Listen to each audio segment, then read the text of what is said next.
A good deal more saleable theology or history of sex sex and and film. Yeah, It's like which most people want to read about. But yeah, I remember like I suddenly got turned on 1989 to Judaism, and suddenly all these questions which had not been that important to me when I was healthy, became preeminent for about 5 years till I kind of regained my health and then had to struggle to make a living.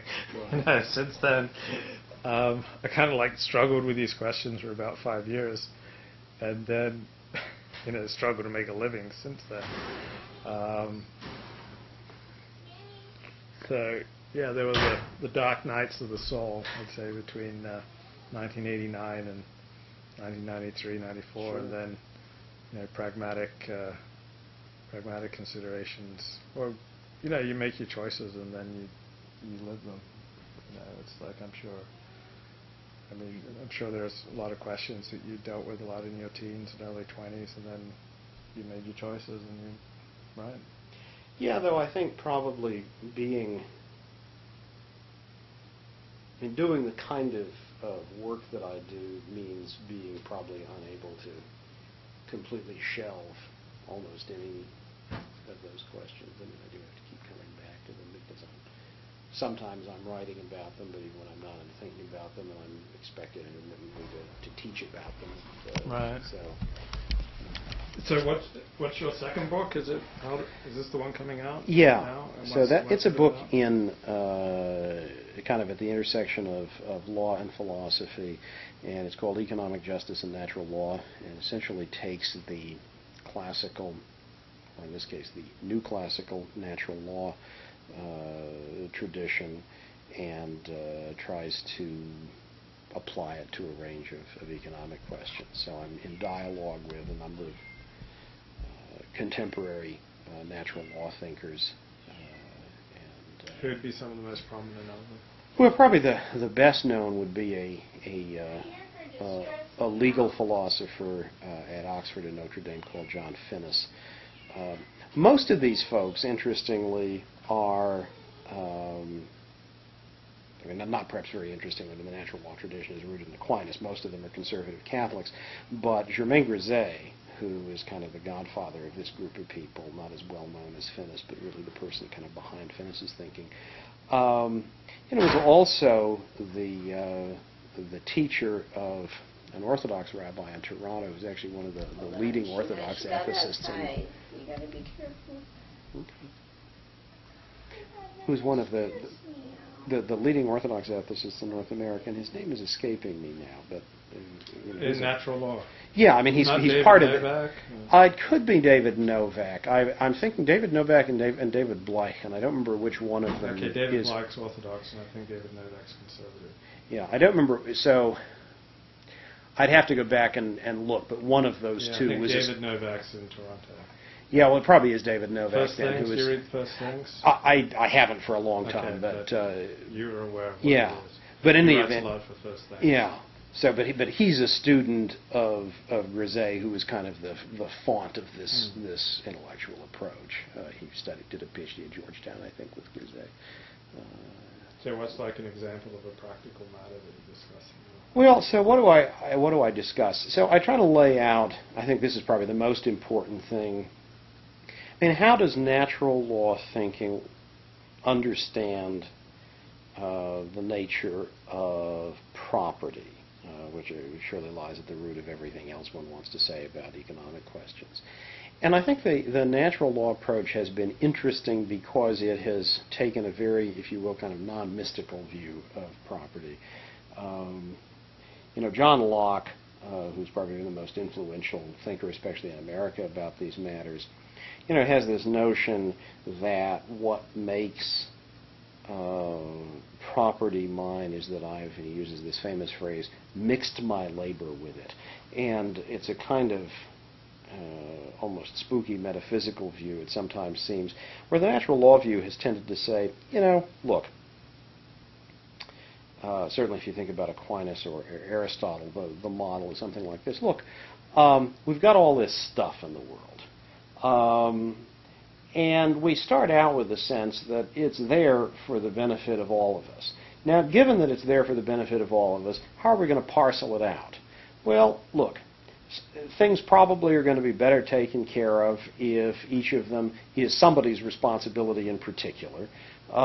And probably it's a good thing as well if things belong to people in particular as a rule.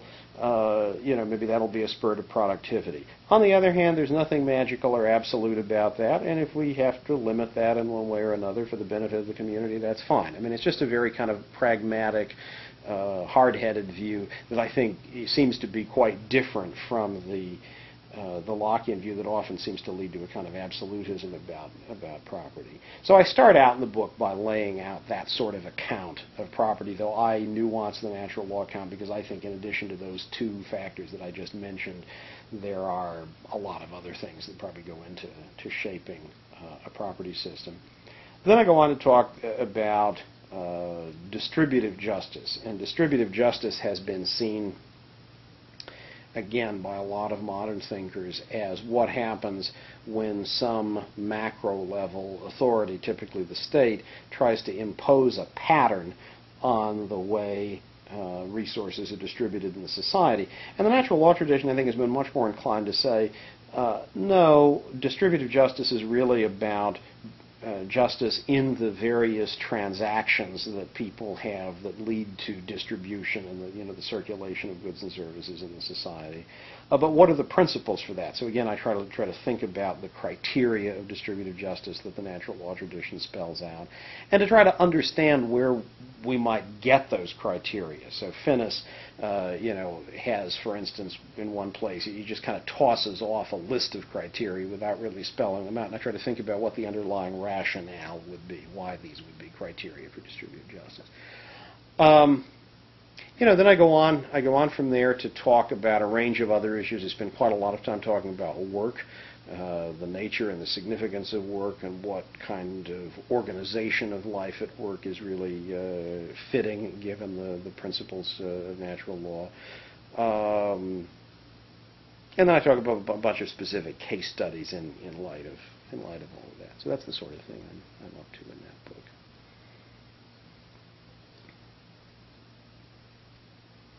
What do you think was the good and bad of the Seventh-day Adventist education you received? I assume you had 12 years of elementary and high school, and then 4 years of undergrad. I did the first 2 years. They were Adventist, but they were courtesy of Home Study Institute.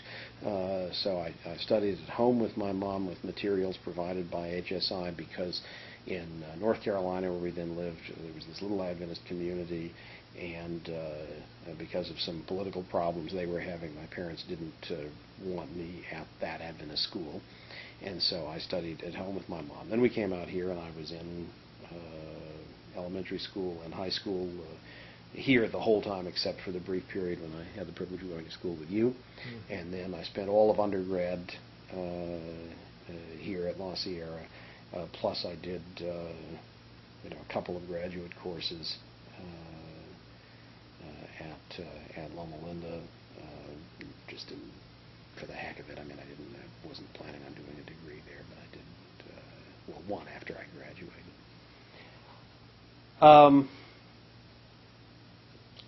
I think, what were the pluses? I think I got a lot of personal attention. Again, I think I knew I belonged someplace. I think in college, I had the experience of having a lot of teachers who were glad to engage with me, nourish me intellectually. People who were delighted I was there and were glad to take full advantage of that and to invite me to be a colleague and partner and friend. And that was great. I think that was a marvelous experience. And I think the attempt to, again, not only experience life whole, as I suggested before, but to think life whole, to try to think about the connections between faith and the rest of existence, made, I think, what I learned in college and the kind of experience I had there in many ways very positive.